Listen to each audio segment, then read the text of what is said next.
Elijah, he's 5, and he was born at 26 and a half weeks. So he was very early, and he never hit his milestones.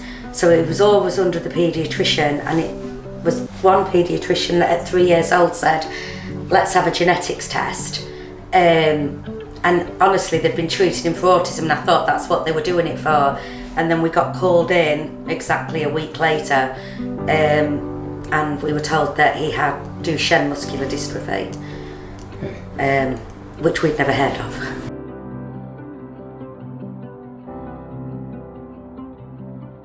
I was 20 weeks pregnant, and at my 20-week scan, the sonographer told me that there was something wrong and she needed to get a consultant. But when the consultant came, he explained that he's only got 3 chambers in his heart, and we had to go down to Great Ormond Street for a proper diagnosis, and that diagnosis was tricuspid atresia. It's a life-limiting condition, and we don't know how long he's going to last, whether he'll wake up in the morning or whether he'll make it to adulthood. The diagnosis came very early then? Very early, at 20 weeks, yeah. And how do you feel about the support that you received once that diagnosis had been made? At first I was told to have an abortion, and I refused. I said, no, we'll see what happens later. I did my own research.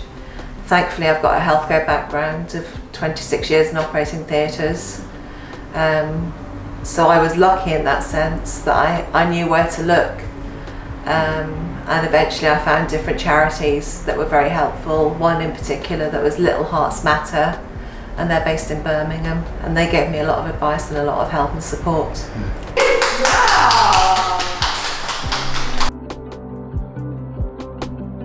What was the support like around the time you had that diagnosis then? Well, we didn't know what it was. All I heard was muscular dystrophy, and I remember sitting there and saying to the doctor, "That's fine. We can deal with that." And then the doctor's saying, "No, this is Duchenne. There is no cure." And I looked at her and I said, "Are you telling us our child will die from this?" And they said, "Yeah."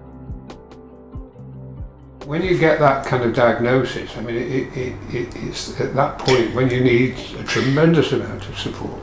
Was that there for you? No, we naively thought, we really naively thought that when we'd got this diagnosis that there'd be agency support, and there wasn't. It was wait for your appointments in Sheffield, you'll get a specialist physio, you'll get a specialist nurse. We only met those December last year, and he was diagnosed. We're two years into diagnosis, and we met them on the phone for the first time last year.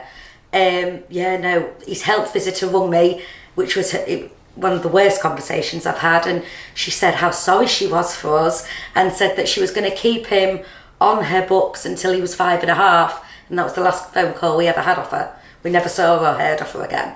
So then we went to Sheffield and we saw all the genetics, and he got put in touch with his specialist, and it was a disability social worker, a support worker, Annette Darnell, who put us in touch with Andy's, which was great because, to be honest, we were lost, completely and utterly lost. I don't know. Yeah. And what did Andy do? They offered us support with Elijah. They offered us practical support. Elijah's very routine. We don't have our support network's very limited to just the 2 of us. We don't have grandparents that can help or uncles and aunties that can help. We are literally on our own. And so they helped give us some respite. But more than that, they offered us support from from people who got it. Do you think that the support at the time of diagnosis, which is quite critical for children and the parents who don't really understand sometimes exactly what the implications are. Do you think that more support is perhaps required around that time?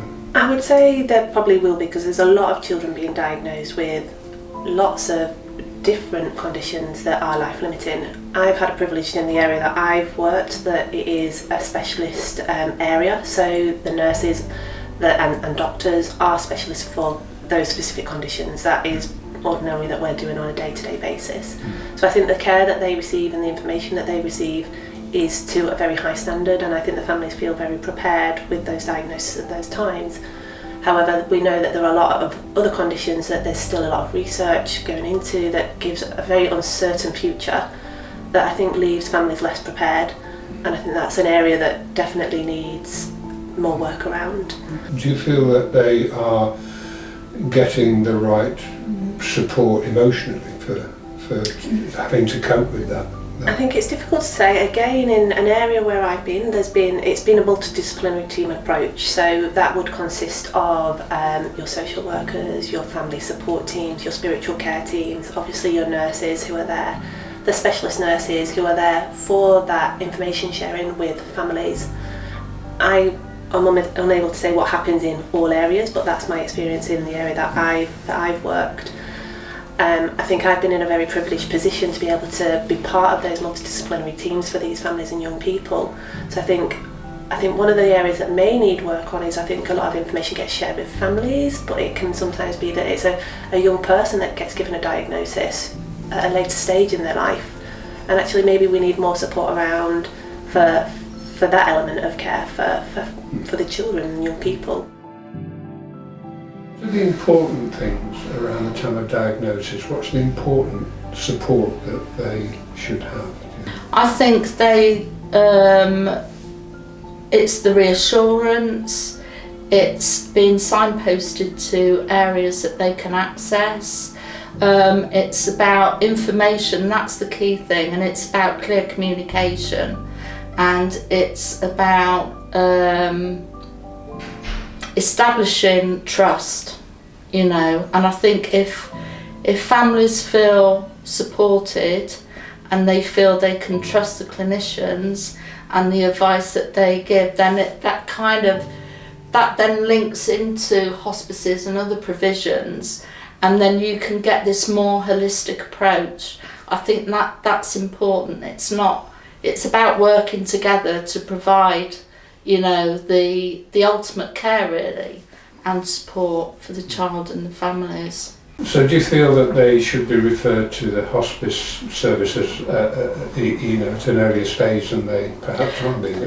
Not necessarily, and I think it is down to, I think it's something that probably families could be more aware of, but not all families want to listen about hospices at that stage when they've just been given a diagnosis. Probably hospitals aren't fully aware of the services that we offer. I think the care that they receive and the information that they receive is to a very high standard, and I think the families feel very prepared with those diagnoses at those times.